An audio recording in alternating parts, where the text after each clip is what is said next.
listen carefully and answer questions 1 to 6. Thorndike's? Good morning. Is that Mr. Thorndyke?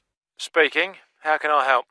I've got quite a few things which need painting and fixing in the flat, and I wonder whether you'd be able to do the work. I'm sure I'd be able to help, but let me take down a few details. Yes, of course. Well, firstly, how did you hear about us? It was my friend May Hampton. You did some excellent work for her a couple of years ago. Do you remember? Oh, yes, that was in West Park Flats. Lovely lady. Yes, she is. And what's your name, please? It's Edith Pargeter. Edith. Can you spell your surname, please? It's Pargeter.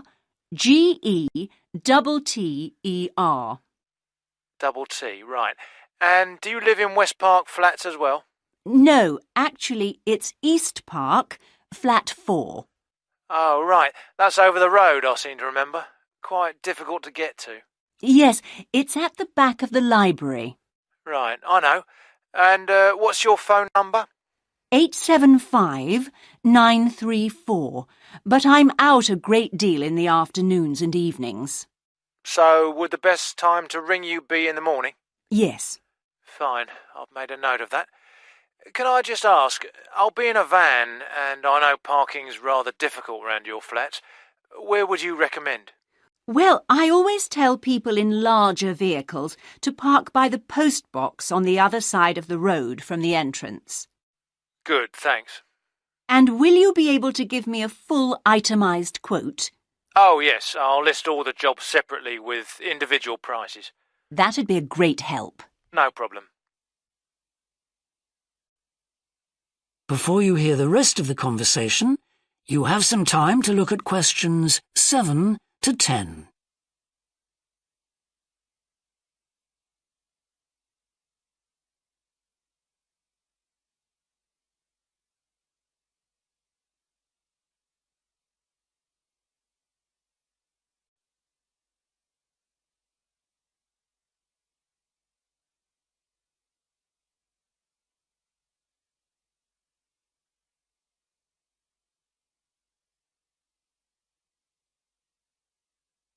Now listen and answer questions 7 to 10. Now, what would you like me to do? Firstly, and most urgently, is in the kitchen. With all the weather damage, the glass in the door has cracked and I'd need that fixing. I presume you mean replacing? Oh, yes, and as soon as possible. What I'll do is come round tomorrow morning and do that immediately. Oh, thank you so much. The other things aren't so urgent, but... Now, I'll make a note of everything you want doing. Well, in the kitchen, I'd like some painting doing. All the kitchen walls? Just the area over the cooker. It's very greasy. Right, it does tend to get that way. Yes. Well, if you want a proper job done, what I'd need to do is strip the old paint and plaster it about a week before I paint it. Of course. Now, May tells me you also do work in the garden. That's right. Well, I'd like you to replace a fence. Just one? Yes, at the far end. Fine, shouldn't be a problem. And that's the lot. Fine. Yeah, as I say, I can come round tomorrow morning to look over things with you. Well, that's great, thank you. So, I look forward to seeing you tomorrow at... That is the end of section 1. You now have half a minute to check your answers.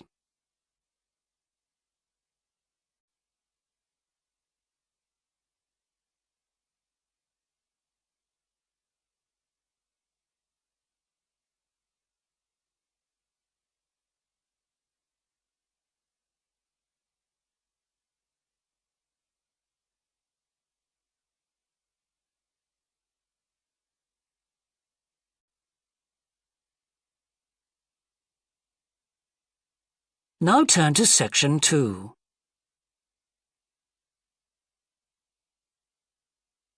Section 2. You will hear a recorded talk giving an introduction to the historical theme park of Manham Riverport in England. First, you have some time to look at questions 11 to 15.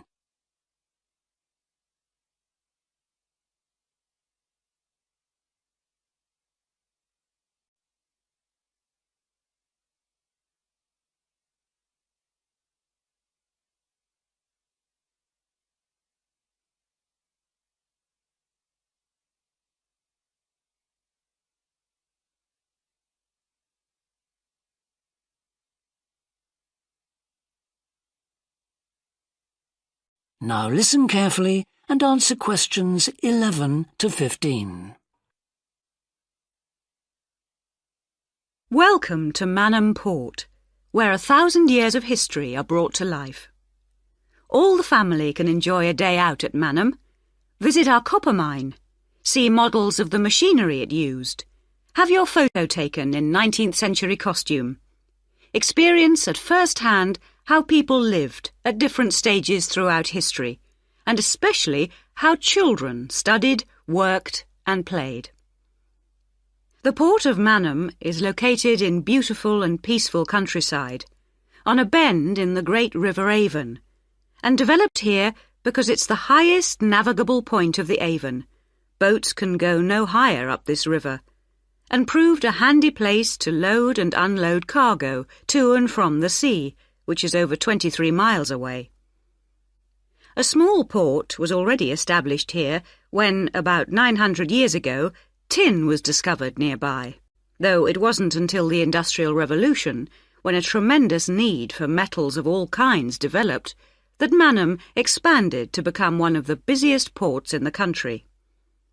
And because it was already so busy, prospectors began to look for other minerals, and by the end of the 19th century, lead, copper, manganese and arsenic were added to the cargoes leaving Manham. In the early days, the ores had been smelted or processed in the same area they were mined. But as demand grew, the smelting process required huge factory furnaces or fires to melt the metal from the rock, and there was not enough coal in the local area, so the rocks containing minerals had to be shipped long distances. Sadly, in the 20th century, the great port of Manham declined, and thousands of workers were forced to emigrate out of the area. The building at the port fell into disrepair, and the place became almost forgotten. But then the Manham Trust was formed to conserve the historical resources of the area. It organised scores of local volunteers to remove undergrowth to find the original outlines of the installations. It then brought in paid professionals to match installations with maps of the original port complex and to set about reconstructing it. Today, you can see the results of this ambitious programme of restoration. The intention, and we believe this will be realised before the end of the year, is to return Manham Port to the condition it reached at its peak as the greatest copper port in the country. Before you hear the rest of the talk, you have some time to look at questions 16 to 20.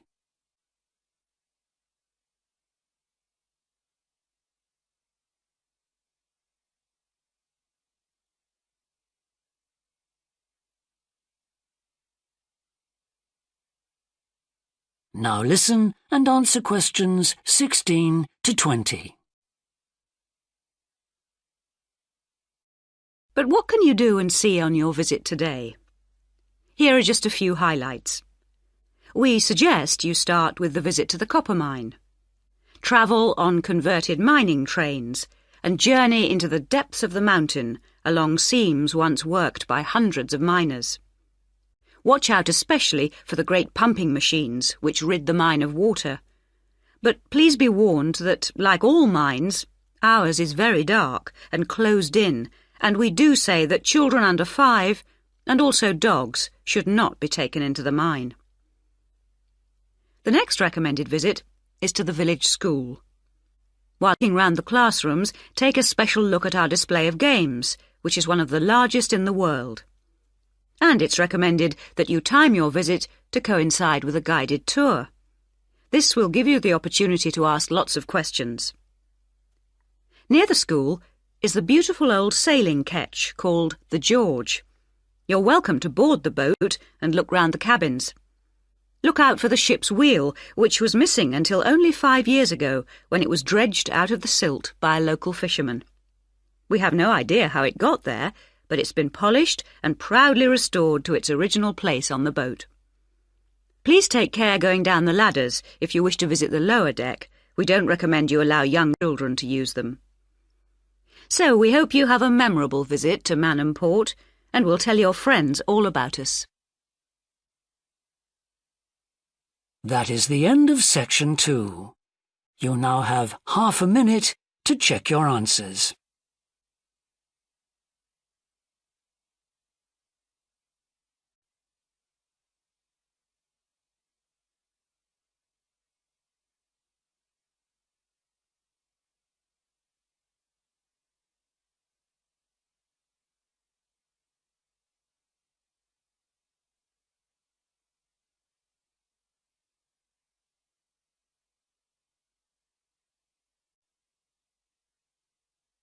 Now turn to section 3.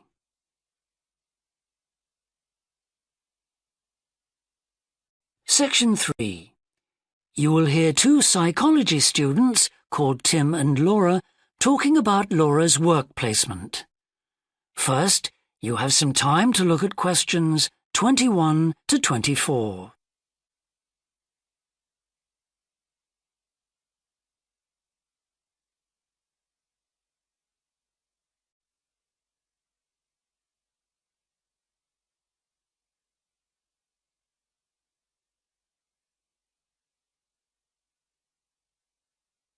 Now listen carefully and answer questions 21 to 24. Hi, Laura. Could you spare a few minutes to talk about the work placement you did last summer? I'm thinking of doing one myself. Hi, Tim. Sure. Didn't you do yours at an environmental services company? That's right. It's only a very small company, and they needed someone to produce a company brochure. And I wanted to get some business experience because I'm interested in a career in occupational psychology in a business environment. It was good because I had overall responsibility for the project. What kind of skills do you think you developed on the placement? I mean, apart from the ones you already had. Did you have to do all the artwork for the brochure, the layout and everything? We hired the services of a professional photographer for that. I did have to use my IT skills to a certain extent because I cut and pasted text from marketing leaflets. But that didn't involve anything I hadn't done before. Do you think you got any better at managing your time and prioritizing things?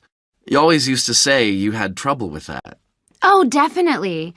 There was so much pressure to meet the project deadline.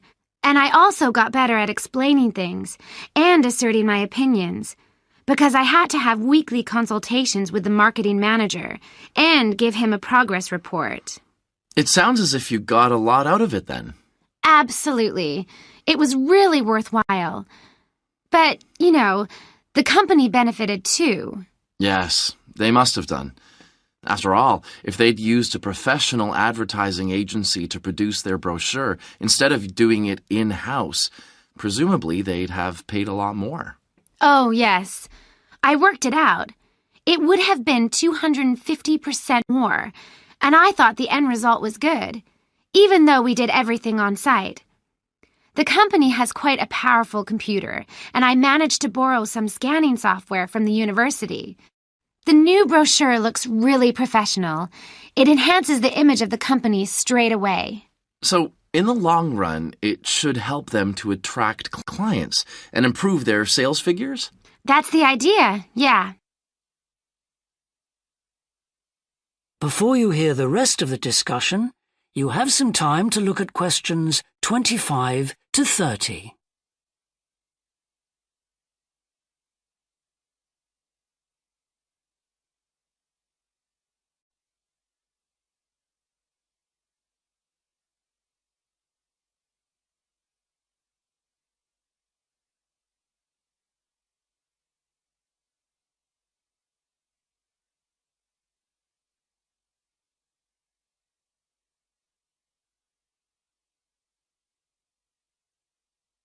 Now listen and answer questions 25 to 30. Well, all in all, it sounds very positive. I think I'll go ahead and apply for a placement myself. How do I go about it? It's easy enough to do, because there's a government agency called STEP, S-T-E-P, that organizes placements for students. You should start by getting their booklet with all the details. I expect you can download one from their website. Actually, they've got copies in the psychology department. I've seen them there. I'll just go to the office and pick one up. Right. And then, if I were you, after I'd looked at it, I'd go over all the options with someone. I suppose I should ask my tutor's advice. He knows more about me than anyone. One of the career officers would be better. They've got more knowledge about the jobs market than your personal tutor would have. Okay. And then, when you know what you want, you can register with STEP. You'll find their address in the booklet. And once you've registered, they assign you to a mentor who looks after your application. And then I suppose you just sit back and wait till you hear something? They told me at the careers office that it's best to be proactive and get updates yourself by checking the website for new placement alerts. Your mentor is supposed to keep you informed, but you can't rely on that. I don't suppose it's a good idea to get in touch with companies directly, is it? Not really. But it is the company who notifies you if they want you to go for an interview. You get a letter of invitation or an email from personnel department. And do I reply directly to them? Yes, you do. STEP only gets involved again once you've been made a job offer. Right. So once you've had an interview, you should let your mentor know what the outcome is? I mean, whether you're offered a job and whether you've decided to accept it? That's right. They'll inform the careers office once a placement has been agreed, so you don't have to do that. Is that all then? More or less. Only once you've accepted an offer, you'll probably have to supply a reference, because the placement will be conditional on that. And that's something you should ask your own tutor to provide. He knows about your academic ability and also about your qualities, like reliability. Well, thanks very much for the information. I'm starting to look forward to... That is the end of section 3. You now have half a minute to check your answers.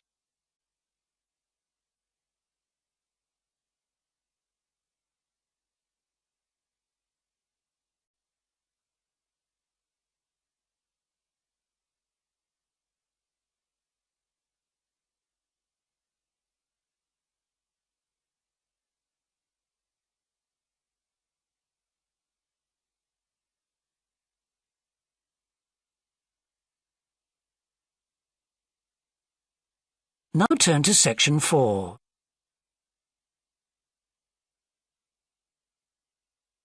Section 4. You will hear a woman talking to a group of first-year science undergraduates about the developing science of nanotechnology. First, you have some time to look at questions 31 to 40.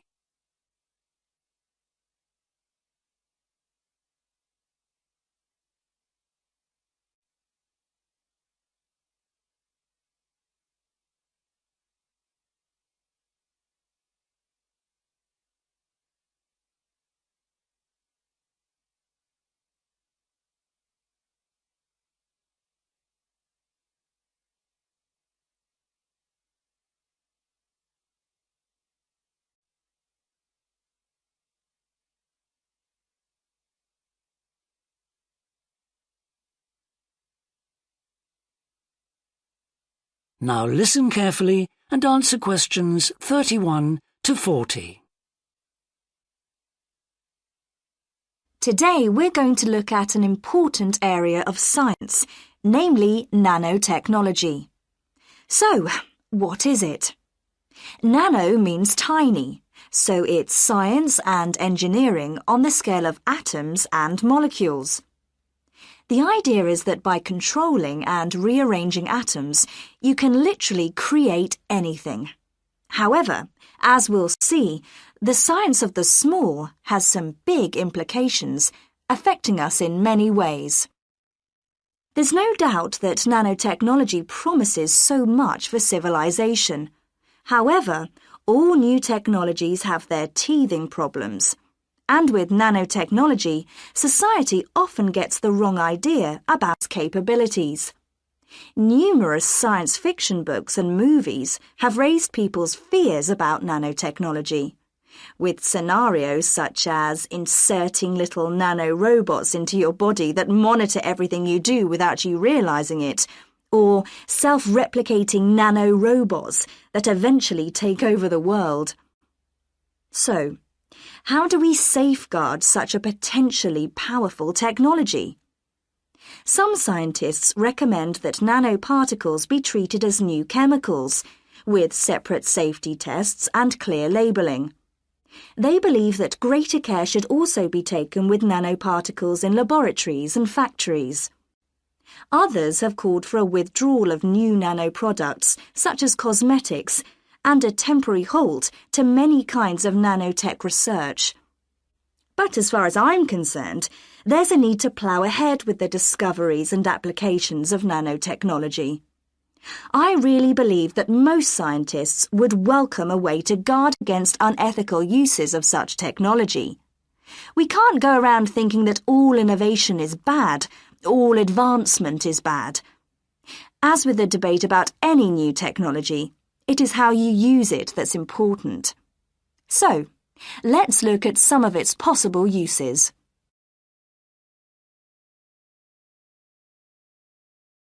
Thanks to nanotechnology, there could be a major breakthrough in the field of transportation, with the production of more durable metals. These could be virtually unbreakable, lighter, and much more pliable, leading to planes that are 50 times lighter than at present. Those same improved capabilities will dramatically reduce the cost of travelling into space, making it more accessible to ordinary people and opening up a totally new holiday destination. In terms of technology, the computer industry will be able to shrink computer parts down to minute sizes. We need nanotechnology in order to create a new generation of computers that will work even faster and will have 1,000,000 times more memory, but will be about the size of a sugar cube. Nanotechnology could also revolutionize the way that we generate power.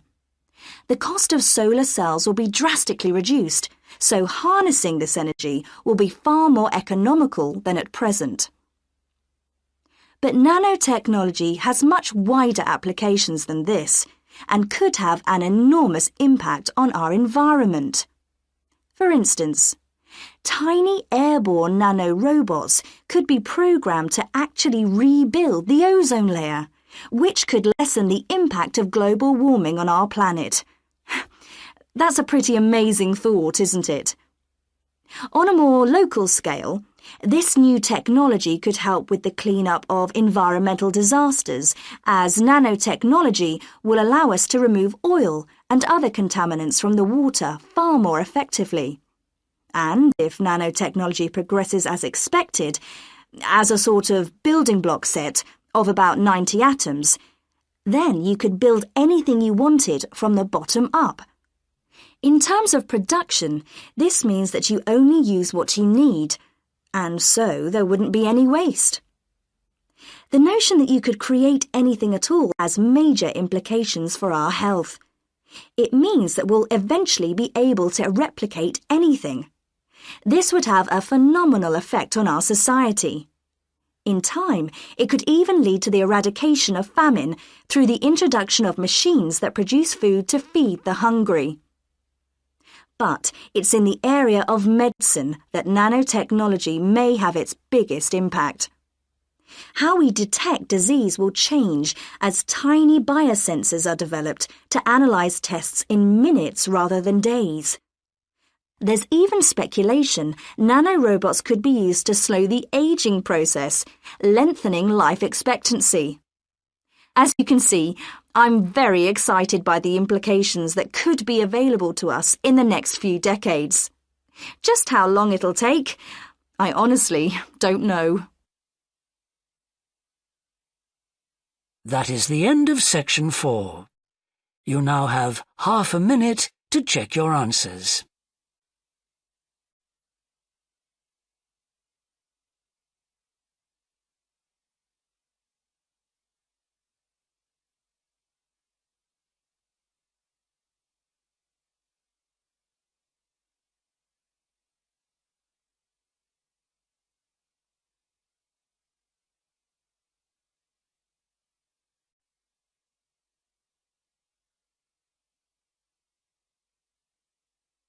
That is the end of the listening test.